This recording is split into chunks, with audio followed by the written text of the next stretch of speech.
The gaming industry is a billion-dollar industry with millions of players from all over the world playing games every second of every day. With all of those games out there, there has to be plenty for everyone, right? Let me challenge you real quick. How many LGBTQ plus characters can you name in video games? I'm not talking about side characters, not optional romances that you barely remember, actual, meaningful representation. It's a family event. AAA studios are risk adverse. They're working with massive budgets, global markets, and the pressure to appeal to as many people as possible. I'm going to follow you and watch you and worship the ground you walk on. That often means avoiding anything that can be seen as controversial. Make of thyself that which ye desire, be it a lord, be it a god. However, indie developers do not always have these same constraints. They're smaller teams working with smaller budgets and more creative freedom. Because of that, they've often been the ones leading the way in telling openly queer stories. You're my brother. And the only way to move forward is to keep looking back.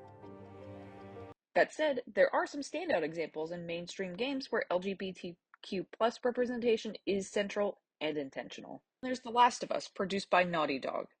In the first game, Bill and Frank's relationship is mostly environmental storytelling, something that you piece together and hear through dialogue. Jesus.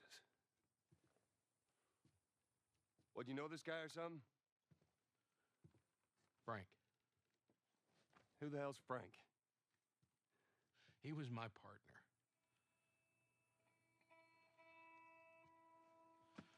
He's the only idiot that would wear a shirt like that.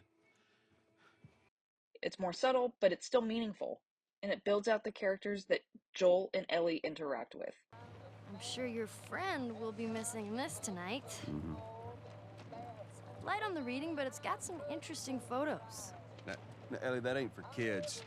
However, in part 2, Ellie and Dina's relationship is front and center. Every guy in this room is staring at you right now. Maybe they're staring at you. It's not optional and it's not hidden. It's just part of the story, and it has a big impact on how Ellie and Dina navigate the world around them. Go back to bed.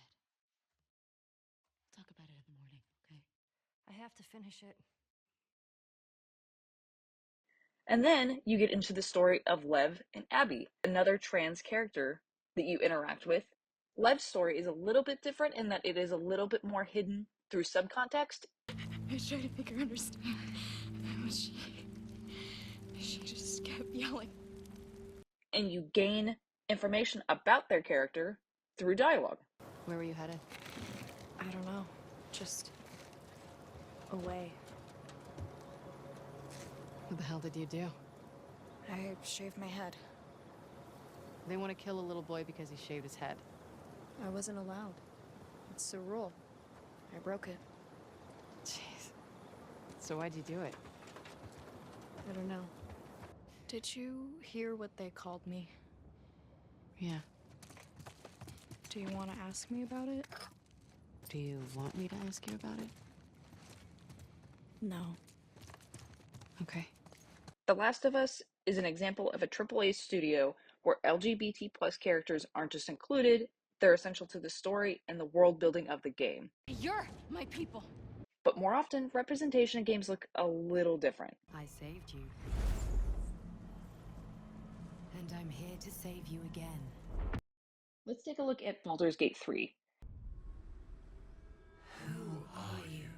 The game gives you a wide range of gender and pronoun options as well as romance options, regardless of your character's gender identity. This place is fun. On the surface, that's incredibly inclusive. I feel safe with you. Seen. You can shape relationships however you want, but there is a trade-off. Many of these characters feel what players call player sexual. Their identities shift depending on your choices rather than existing independently. I like you too. A lot. This same idea can apply to The Sims 4. It offers incredible freedom, custom pronouns, gender settings, relationships without any of the restrictions. It's one of the most inclusive systems in gaming. But The Sims is also a sandbox. These aren't authored stories meant for the player to experience. Rather, representation comes from you instead of the game itself. And this is where it's useful to compare that approach to something different. In Dragon Age Inquisition, the character Dorian is explicitly written as a gay man. Dorian, there's no need to. I prefer the company of men. My father disapproves. His sexuality isn't determined by the player, rather he is eliminated as a potential romance option instead. His sexuality directly shapes his personal story, his relationships, and even his conflict with his family. But what was the first thing you did when your precious heir refused to play pretend for the rest of his life? You tried to change me. I only wanted what was best for you. You wanted the best for you. That kind of fixed identity allows for a very specific, very intentional narrative in a way that player-driven systems often just can't replicate. Uh-oh, nobody's here. This doesn't bode well. AAA studios tend to play it safe.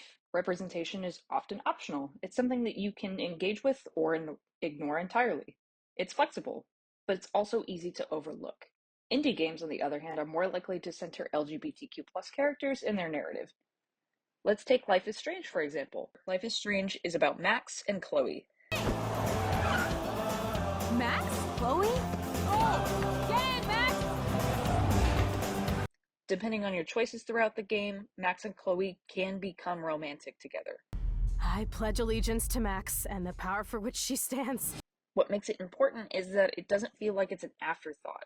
Their story is an emotional, messy, and deeply human one. That's Rachel Amber. Something happened to her. That's Rachel's bracelet. Give it to me right now! Without spoiling the ending, their relationship becomes one of the biggest choices a player can make. Max, start from the beginning. Indie games, they tell stories about identity, not just stories that allow for it. And that creates a different impact. Because there's a difference between a game saying you can be whoever you want and a game saying this is who this character is. Relationships like Ellie and Dina aren't treated as unusual or controversial. They're just part of the world. And that kind of normalizes matters. So yes, representation in video games is real, and it's improving, but it's also still uneven. A lot of the progress comes from indie developers or from the game mechanics that allow the player to create that representation themselves.